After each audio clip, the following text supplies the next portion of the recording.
In this tutorial, we'll guide you through training the adductors, particularly in the context of pubalgia. Initially, we'll use the K-bubble with the ball. Similarly, we'll insert the needle into the ball.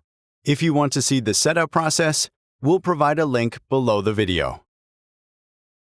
Now, I'll position the ball at my patient's knee level. There we go.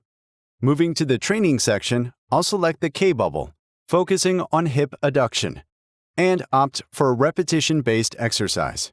I'll instruct the patient to complete 3 sets of 5 repetitions, with a 5-second pause between each set.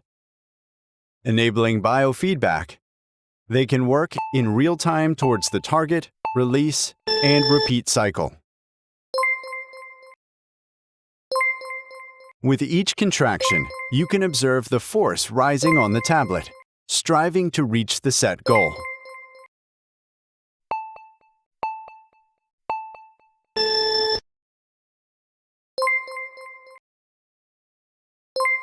Thanks to the K-bubble, we can precisely measure the effort our patient puts into their adductor training.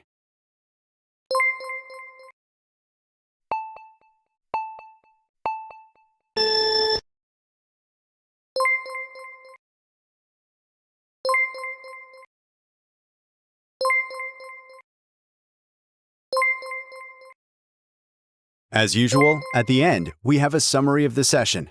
This allows us to enhance the rehabilitation, increase the target, and consequently, the load in our exercises.